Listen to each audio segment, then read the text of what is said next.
ओम युवा भारत हासी में आपका स्वागत है। चैनल को सब्सक्राइब कर बेल आइकन पर क्लिक करें। विहार विहार सेवी समीक्षकारी विषये स्वसप्तः दाता समः सत्यपरः क्षमावान् आप्तोपसेवी च भवत्यरोगः।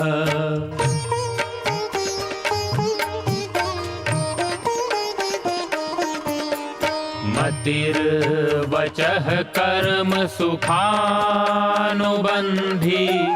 सत्वं विधेयं विशदा च बुद्धिः ज्ञानं तपः तत्परता च योगे यस्यास्ति तं नानुतपन्ति रोगाः।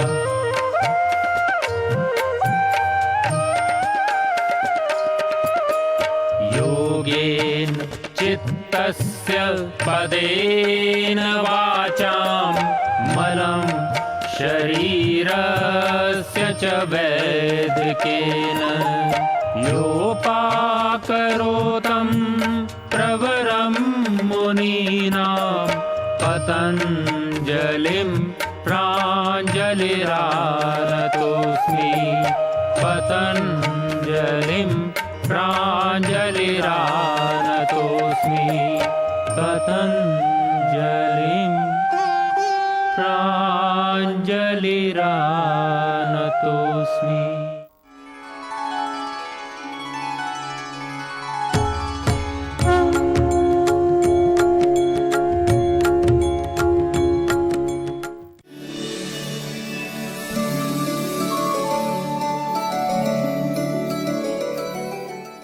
संपूर्ण स्वास्थ्य का विज्ञान एवं दर्शन आयुर्वेद,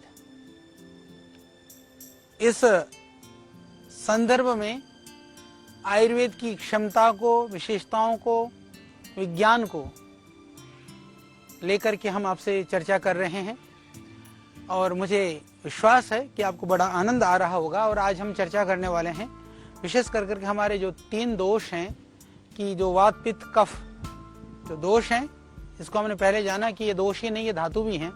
तो जिस तरह से जो हमारे सारा जो शरीर में जिस प्रकार से मन का प्रभाव सारे शरीर में व्याप्त है, इसी तरह से 3 दोषों का भी जो प्रभाव है वो हमारे सारे शरीर में है। और मैं ये कहूँ कि मन से लेकर के हमारे मन तो जो है हमारा जो बाल है, नाखून है, जो अन्य जो मल पदार्थ हैं वहाँ नहीं पहुँचता है, परंतु ये दोष जो है इन मल पदार्थों में भी पहुँच जाते हैं। ऐसे महत्वपूर्ण 3 दोषों का आज हम वर्णन करेंगे। वर्णन करने में संभवतः, क्योंकि आज हम जो चर्चा करेंगे 3 दोष के विषय में, पहले हम चर्चा करेंगे, देखिए वात पित्त कफ ये 3 दोष हैं, ये बहुत महत्वपूर्ण है, इनको जानना बहुत ज़रूरी है। परंतु आज हम पहले चर्चा करेंगे वात दोष के संदर्भ में, वायु के परिचय के संदर्भ में। तो आज हमारी जो चर्चा का विषय होएगा वह वात यानी वायु, वायु का जो परिचय है हम इसको समझेंगे, जानेंगे। फिर इसी तरह से कल हम चर्चा करेंगे पित्त के संदर्भ में, फिर हम चर्चा करेंगे कफ के संदर्भ में। तो आइए आज हम वायु के संदर्भ में बात करते हैं। मैं थोड़ा सा बताना चाहता हूँ कि ये वायु या वात क्या चीज़ है। ये ऐसे तो आयुर्वेद की दृष्टि से देखें तो वात या वायु को 3 दोषों में सबसे अधिक महत्वपूर्ण माना गया है। और वात या वायु ये शब्द, दोनों ही शब्द संस्कृत के जो एक धातु है वा गति गंधनयो, इस धातु से ये दोनों शब्द बने हैं। तो इसके अनुसार जो तत्व शरीर के अंदर में गति या उत्साह उत्पन्न करें वह वात या वायु कहलाता है। इस प्रकार शरीर में सभी प्रकार की गतिविधियां या गतियां इसी वात के कारण से होती हैं। वात को ही प्राण भी कहा गया है, क्योंकि जो कई बार हम कहते कि वात शरीर में स्थित वात ही प्राण है, पर वह प्राण बाहर होता है तो सिर्फ वो वायु होता है, वह वहाँ वायु में भी प्राण है। इसलिए जो अथर्ववेद के अंदर शास्त्रों में जो वर्णन कहा है कि प्राणाय नमो यस्य सर्वविदं वशे, ऐसा कह करके संपूर्ण जो ब्रह्मांड को ही प्राण के वश में कहा गया है। वस्तुतः जो प्राण है वही वायु है। चरक में इसलिए वायु को ही अग्नि का प्रेरक कहा है, सभी इंद्रियों का प्रेरक तथा हर्ष व उत्साह का उत्पत्ति स्थान, इस तरह से बहुत चरक के अंदर इसकी प्रशंसा की गई है। और आप ये शरीर समझिए कि वायु ही शरीरगत सभी धातुओं को अपने अपने कार्य में प्रवृत्त कराता है, कि वायु के गति से ही बाकी सारे धातु जो है गतिमान होते हैं, इसीलिए शरीर को धारण करने वाला वायु को ही माना गया है। तो ये प्राण वायु के रूप में भी पंच महाभूतों में यह विद्यमान है, इनकी पंच महाभूतों में भी प्राण वायु के रूप में विद्यमान है, तो शरीर में भी यह वात के रूप में त्रिदोष में स्थित है। अच्छा, अब मजेदार बात यह है कि वायु अपने आप में स्वतंत्र रूप में भी विद्यमान है, पर वो कफ और पित्त में भी यह त्रिदोष में यानी स्थित है। आपको यह समझना होगा, यानी जो प्राण है सर्वत्र है, उसकी गति अपने आप में स्वतंत्र सत्ता भी है, वो उसकी मिश्रित सत्ता भी है, इसको आप समझिए।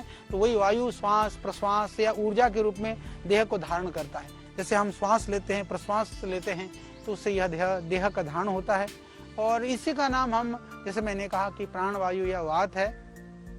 और यह प्राण शब्द जो है वो जीवनी शक्ति का द्योतक है। जब हम बात करते हैं मन, ज्ञानेंद्रिय, कर्म इंद्रिय, कि अपने अपने विषय में कर्मों में जो नियुक्त जो करता है इन सबको, तो ये शरीर की जैसे पाचक अग्नि है, धातु अग्नियां हैं, इन सबको जो प्रदीप्त करने का काम करता है। हमारे शरीर में जो विभिन्न स्रोत हैं या उनके जो छोटे छोटे, जिसको कहते हैं ना खाली जगह, जो वीवर जिसको बोलते हैं, उन स्थानों पर भी ये सब जगह पर ये वायु सब गति करता रहता है। ये वायु उनका निर्माण भी करता रहता है। खाली स्थान बनाना भी, खाली स्थान पर जो है बना करके बाकी उसमें गति करने का काम करना भी, ये इसी का ही काम है। रस रक्त आदि जो धातुएं हैं या उनकी जो सूक्ष्म स्थूल रचना करना है, या शरीर के एक अंग से दूसरे अंग का जो संबंध करना है, जोड़ना है, तो ये सब काम ये वायु का ही कार्य है। इसके अलावा आप और भी समझिए कि जो गर्भ में स्थित जो भ्रूण होता है ना, उसका जो विकास करना है, उसका कैसा आकार बनेगा, किस तरह से होगा, या दूसरा जितना भी हम देखते हैं पूरा जो नर्वस सिस्टम है हमारा, जिसको हम लोग नाड़ी मंडल कहते हैं, उनका जो सभी क्रियाओं का नियंत्रण करना या उन सभी क्रियाओं का संचालन करना, ये सब भी वायु के ही अधीन है। तो वात के बिना तो दूसरे जो दोनों दोष जो है, पित्त और कफ, भी पंगु के समान निष्क्रिय रहते हैं। तो इसीलिए शास्त्र में बहुत इसके लिए कहा, पित्त को और कफ को पंगु कहा गया, कि वायु जहाँ लेकर के चलते हैं वो वहीं चलते हैं, क्योंकि ये वात ही इन दोषों को, मलों को अपने अपने स्थान पर स्थिर भी करता है और आवश्यकता पड़ने पर अलग अलग जगह पर भी पहुंचाता है। तो इस प्रकार से मल, मूत्र, स्वेद, जो पसीना आदि जो हमारे शरीर में से निकलता है, तो इन सबको शरीर से बाहर निकलने वाला यह वात दोष ही है। जब ये अपनी सही स्थिति यानी सम स्थिति में रहता है, तो सभी दोष, धातु, मल सब अपनी सम स्थिति में रहते हैं। पर जब ये दूषित हो जाता है या कुपित हो जाता है, कुपित मतलब क्रुद्ध हो जाता है, नाराज हो जाता है, तो बाकी दोष और धातु, मल सबको दूषित कर देता है। जैसे घर का कोई बलवान आदमी जब गुस्सा हो जाए तो घर का ज्यादा नुकसान करता है। ऐसे राष्ट्र का कोई बड़ा पद में स्थित कोई व्यक्ति, वो बुद्धिहीन हो या समझ न हो, या वो ज्यादा उसके अंदर तानाशाहीपना हो, तो वो देश, राष्ट्र और दुनिया की हानि करता है। ऐसे ये जो वायु है, ये वायु शरीर में बहुत महत्वपूर्ण है। बाकी सभी चीजों का, सभी हमारे दोषों का अपना उनकी अपनी महत्ता है, फिर भी ये वायु बहुत ही महत्वपूर्ण है, हमको ये समझना चाहिए। इसीलिए क्योंकि ये जिससे कि ये उस स्थान पर पहले से विद्यमान दोष में, क्योंकि वायु यदि किसी दोष को दूसरे स्थान पर पहुंचा दिया, पहले से यहाँ पर वो दोष पहले से ही है, तो बढ़ जाएगा, फिर रोग की उत्पत्ति हो जाएगी। तो इसीलिए आयुर्वेद के अनुसार शरीर में सभी प्रकार के रोगों का जो मूल कारण है, उसको वात को ही माना गया है। तो जहाँ सामान्य दशा में वात दोषों और दूष्य यानी कि जो धातु है, मल हैं या जो उपधातुएं हैं, इनको अलग अलग रखता है, वहीं कुपित होने पर आपस में भिड़ा देता है, यानी कि इधर का उधर करेगा, कोई कहीं ज्यादा कर देगा, कहीं कम कर देगा, फिर वो बीमारियां पैदा होने लगती हैं। इसीलिए वात में एक विशेष गुण भी है।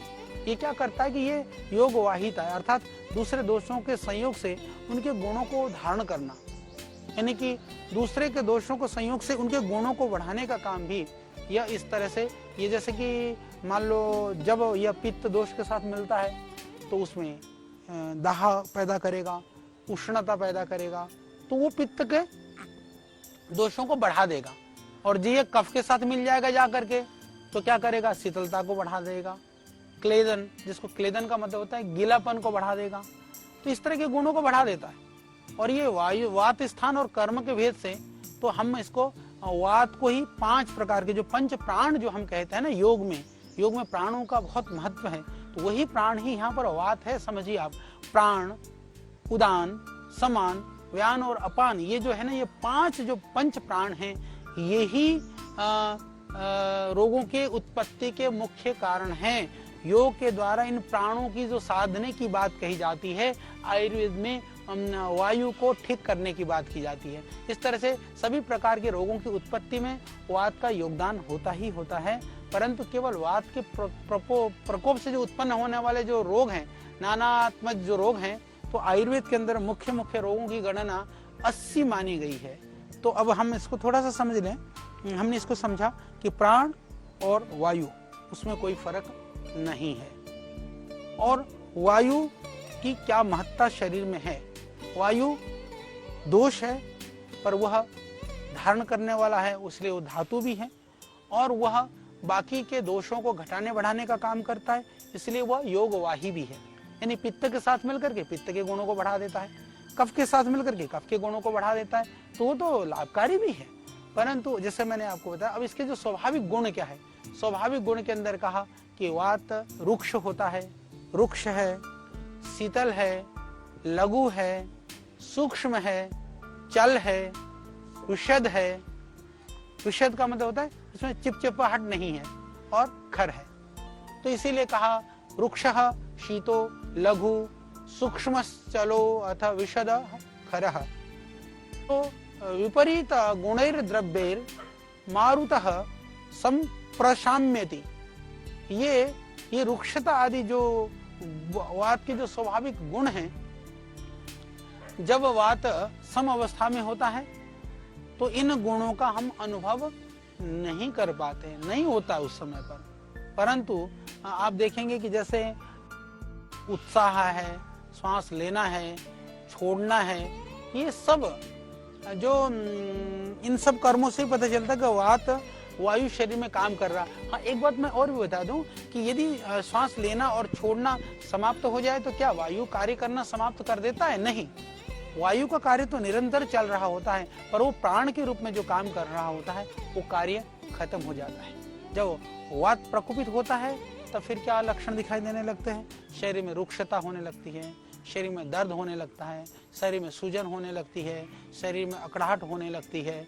ये सब शरीर पर प्रभाव, इस तरह के दोष दिखाई देने लगते हैं। जैसे मैं बात करूँ रुक्षता की, तो रुक्षता या फिर आदमी दुबला होता है, आदमी बौना होता है, आवाज़ जो है अटकी हुई होने लगती है, स्वरतंत्र के विकार हैं, गला खराब होने लगता है, भरभराने लगता है, और बहुत खुश्की आने लगती है, पर आवाज़ धीमी होने लगती है, भारी होने लगती है। ये सारे लक्षण जो है, नींद गड़बड़ाना है, नींद की कमी होना है, इसमें मुख्य कारण वात के कारण से है, यानी कि वायु की वजह से है। इसी तरह से दूसरा कारण है, जैसे दूसरा उसका है शीतलता, यानी कि शीतल पदार्थ को सहन न कर पाना, या शीत रोगों में जल्दी से प्रभावित हो जाना। यदि जल्दी से ठंड लगती है तो कफ की वजह से नहीं है, शरीर में यदि जल्दी से गर्मी लगती है तो भी पित्त की वजह से तो है, पर उसमें वायु भी कारण है। तो इसी तरह से जल्दी से बीमारी हो जाना, शरीर में कंपन होना, अकड़ाहट होना, ये सब भी।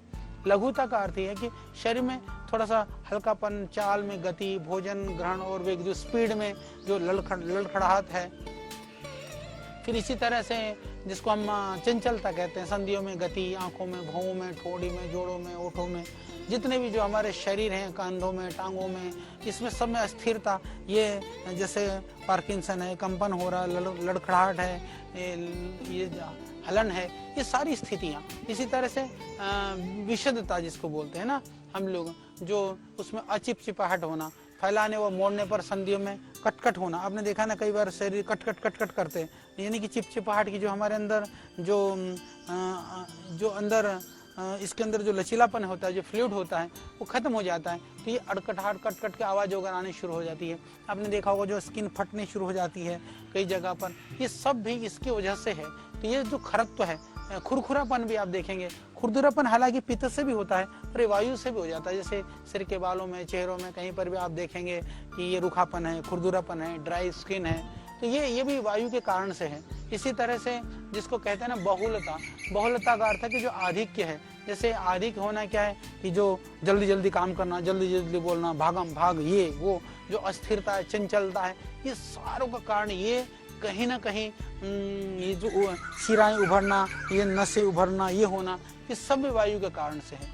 और जैसे मैंने कहा शीघ्रगामिता कि फास्ट काम करना, ये भी करो, जल्दी से खाया तो खटाखट खा लेना और भयानक गुस्सा करना। आजकल तो आप देखो तो हमको लगता है कि हाँ गुस्सा, क्रोध तो पित्त से भी आता है, पर ये उसका जो यदि किसी की पित्त प्रकृति है और वो भयानक क्रोध करता है तो समझिए कि पित्त और वात मिल जाए तो वो तो मैं ऐसा मानता हूँ कि नीम और जैसे कि उसमें चढ़ा हुआ करेला, तो उसमें जल्दी जल्दी क्रोध हो जाना, चिड़चिड़ाहट मचाना, तो इन सब के लिए आप समझिए कि उसका वायु दोष विकृत हुआ है। या कुछ जल्दी से दूसरों को डराना, फिर अपने आप डर भी जाना, यानी कि हम दूसरों को, जैसे आपने देखा वो जो क्रूर लोग होते हैं दूसरों को भयभीत करते हैं पर वो अपने आप भी जल्दी से, इसी तरह से किसी की बात को जल्दी से ना पसंद है, नहीं मेरे को नहीं करना, मुझको तो पता है, ये सारे लक्षण मेरे भाई ये वात प्रकोपित होने के कारण से हो जाते हैं। ये क्यों हो जाते हैं? ये जैसे हमारे वात पित्त के कारण में, जैसे हम लोगों ने जो मल मूत्र को रोक करके रखते हैं, जो स्वयं की इच्छा को दबा कर रखना, और फिर ये क्यों बढ़ता है एकदम, मैं यदि बात करूं कि वायु एकदम बढ़ता क्यों है, जो एकदम बढ़ने के कारण में जैसे मैंने कहा कि आपकी जो सहज इच्छाएं हैं, आदमी को, हमको जो कोई बात होती है तो सहजता से, शालीनता से प्रकट कर देनी चाहिए। यदि हम नहीं करते हैं तो भी वायु बढ़ेगा। और इसी तरह से जो बार बार भोजन खाते हैं, आजकल जो असमय में खाते हैं, ज्यादा खाते हैं, बिना पचे हुए भोजन खा लेते हैं, ये खतरनाक है वायु बढ़ाने में। यानी कि इच्छाओं को दबाना, अति भोजन, असमय भोजन, विपरीत भोजन, दूसरा कारण। तीसरा कारण है जो देर रात तक जगना, कि समय पर न सोना, समय पर न उठना, इसके अतिरिक्त जो हमेशा तेजी में, क्रोध में, आवेग में रहना, इससे भी बहुत वायु बढ़ती है। तो प्लीज मेरी बातों को याद रखिए। हम दोषों की बात कर रहे हैं, हम दोषों की चर्चा कर रहे हैं, तो उसके साथ साथ इसके कारण की भी हम बात करेंगे। हम आपको बोर नहीं होने देंगे, हम आपको बहुत गहरे गूढ़ ज्ञान को भी सरलता से देने का प्रयास करें। और आप देखिए जिन जिन बातों को हम कह रहे हैं, यदि वो दोष हैं तो उनको दूर करने का भी प्रयास करिए। ऊंची बोलना, हमने कहा कोई बात हुई, छोटी सी बात हुई, एकदम सहन नहीं होता, आदमी धड़ाधड़ धड़ाधड़ करने लगता है। इसी तरह से श्रम भी, कई बार क्या होता है कि आदमी जितना सामर्थ्य उससे ज्यादा खतरनाक काम करता है, तो काम न करने से भी वायु की वृद्धि होती है और फालतू बहुत ज्यादा काम करने से भी वायु बढ़ जाती है। और कई बार वायु की वृद्धि हो जाती है जैसे कि हम कहीं दब गए, अकड़ करके रहे, एक ही स्थिति में बहुत ज्यादा बैठना पड़ा, या किसी वाहन आदि में जब बहुत लंबी जर्नी कर लेते हैं तो उसको जो है एक ही स्थिति पर हमको रहना पड़ता है, तो भी वायु की वृद्धि हो जाती है। फिर कई बार कड़वे कसैली जो चीज होती है, हम ये सब खाते रहते हैं, जैसे होता है ना कि बहुत ज़्यादा मिर्च मसाले खूब खा लिया, या फिर सूखे मेवे जो है वो मेवे भी, क्योंकि वो वायु को बढ़ाते हैं बहुत ज़्यादा। इसके अलावा इतना ही नहीं, जो बहुत ज़्यादा चिंता करते हैं, चिंता करते ही सबसे पहले जो है ना वायु बढ़ती है। और फिर मैं और कहूँ कि मानसिक, आजकल हर किसी को डिप्रेशन, स्ट्रेस है। यदि छोटे छोटे को बच्चे को भी पूछो तो वो बता देगा स्ट्रेस क्या है। पहले गाँव में, या आप देखते हैं कि जहाँ पर अभी भी आप जाइए, गांव में जाइए, ग्रामीण क्षेत्रों में, वनवासी क्षेत्रों में, जनजातियों में, उनको पता नहीं क्या तनाव होता है। ठीक है, उनको पता है ये परेशानी है।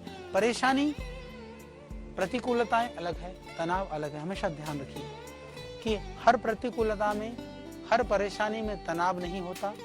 हर तनाव वाले व्यक्ति को अत्यंत प्रतिकूलता हो ये जरूरी नहीं है, इसको समझिए।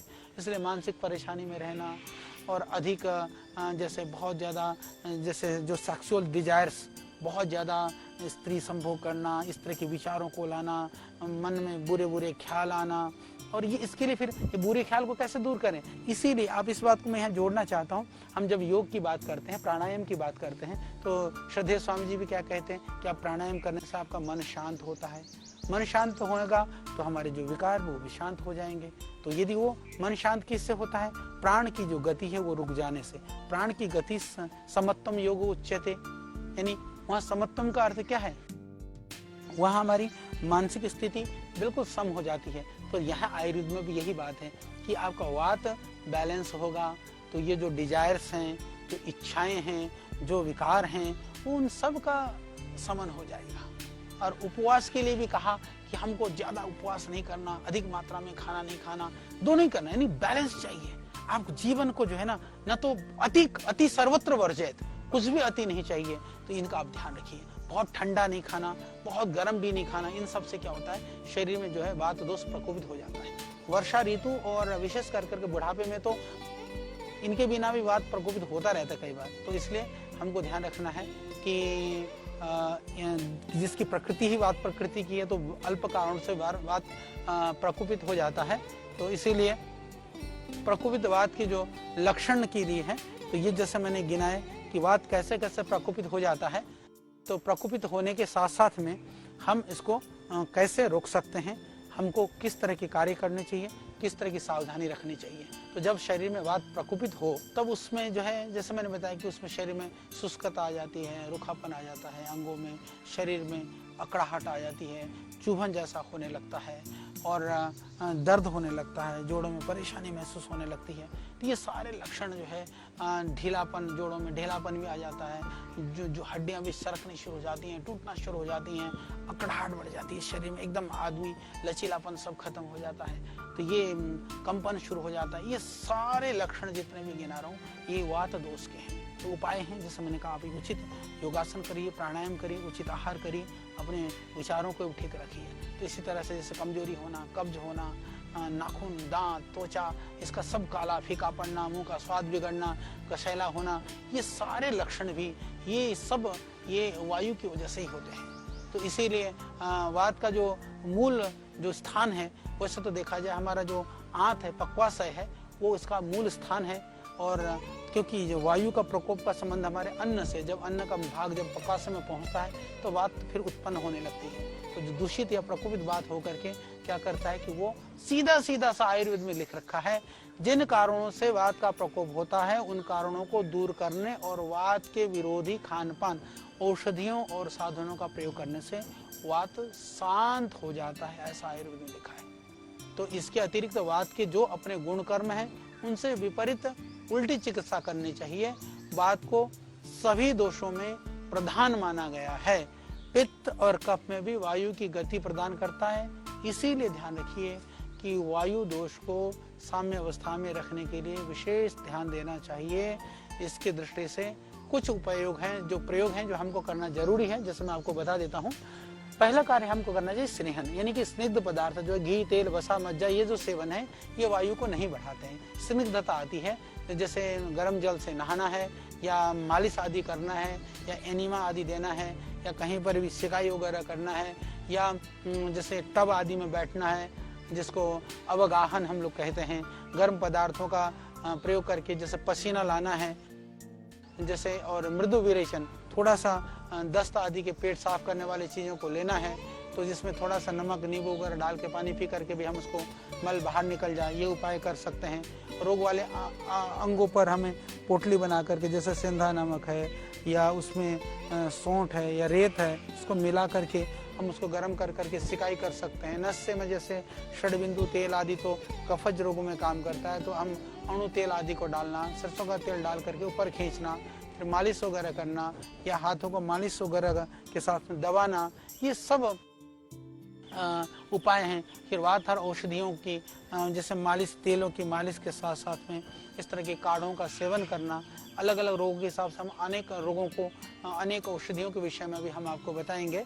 तो विशेष कर करके जो पाचक हैं, दीपक जो औषधियाँ हैं, जो शरीर में जो स्टिमुलेट करने वाली जो चीज़ें हैं, जो उत्तेजना को पैदा करने वाली चीज़ हैं, वात को शांत करने वाली जो चीज़ हैं, इनको औषधियों को या इस तरह के पदार्थों का हम सेवन करें। और भोजन के रूप में जैसे गेहूं है, तिल, अदरक, लहसुन, गुड़ है, इसको डाल करके जो बनाए गए द्रव्य हैं इनको ले सकते हैं। और जैसे मैंने कहा कि एनिमा आदि का प्रयोग कर सकते हैं। रोग व परिस्थिति के अनुसार मानसिक उपचार भी, कि बहुत ज़्यादा हमको सजग रहना, मानसिक रूप से मजबूत रहना। और मैं विशेष बात कहूँ कि वायु से विविध रोग होते हैं। वायु का संबंध प्राण से, प्राणायाम के द्वारा प्राण को कंट्रोल किया जा सकता है। तो इसमें हालांकि तेल आदि पदार्थों का या फैट युक्त मांसाहारी लोगों के लिए कई बार आयुर्वेद में ऐसा भी कहा गया कि मांस रस आदि का सेवन, हालांकि योग की दृष्टि से देखें, आयुर्वेद की दृष्टि से देखें तो उसको हम उचित नहीं मानते हैं। तो फिर भी ऐसा हो तो थोड़े उसमें वो ले सकते हैं। तो क्योंकि मांसाहार से आप जानते हैं ग्लोबल वार्मिंग से लेकर के अभी भी जो कोविड-19 है उसमें भी कहीं ना कहीं मांसाहार का कारण माना गया है। तो इसीलिए मांसाहार से बचिए, बाकी शाकाहार से ही आप अपने उपाय और रोगों की निवृत्ति के साधन को ढूंढिए। तो इसीलिए मैं ये कहना चाहता हूँ कि हम लोग साधारण आहार लेकर के सावधानी पूर्वक शरीर के शोधन के साथ में और मालिश आदि के उपायों से, एनिमा आदि से, जैसे नीचे का अधोभाग का जो शुद्धि से हम अपने आप को ठीक रखें। इस तरह से हमने जाना कि वात प्रकोपित किन कारणों से होता है, वात प्रकोपित होने के लक्षण क्या है और इनको किस तरह से हम वात को ठीक कर सकते हैं। तो इन सावधानियों को अपना करके प्रकोपित वात को ठीक करिए। और वायु दोष नहीं है, वायु धातु है, वायु शक्ति है, वायु प्राण है, हमने इसको समझा। और अब हम अगली कड़ी में फिर आपको बताएंगे पित्त क्या है, पित्त का क्या प्रभाव है शरीर में और किस तरह से पित्त को हम बढ़ा या घटा सकते हैं, पित्तजन्य दोषों को कैसे दूर कर सकते हैं। ऋषियों के ज्ञान से लेकर प्रकृति के वरदान तक, आयु के विज्ञान से लेकर आयुर्वेद के सिद्धांत तक, प्राचीन चिकित्सा पद्धति के हर पहलू का प्रासंगिक विवेचन। ऋषिकल श्रद्धेय आचार्य बालकृष्ण जी द्वारा सरल भाषा में स्वरचित सृजन, हिंदी अंग्रेजी सहित विश्व के 70 से अधिक भाषाओं में लाखों की संख्या में प्रकाशित बेस्ट सेलर अद्वितीय ग्रंथ आयुर्वेद सिद्धांत रहस्य आज ही घर लाएं। आयुर्वेद से स्वस्थ जीवन का आधार पाएं।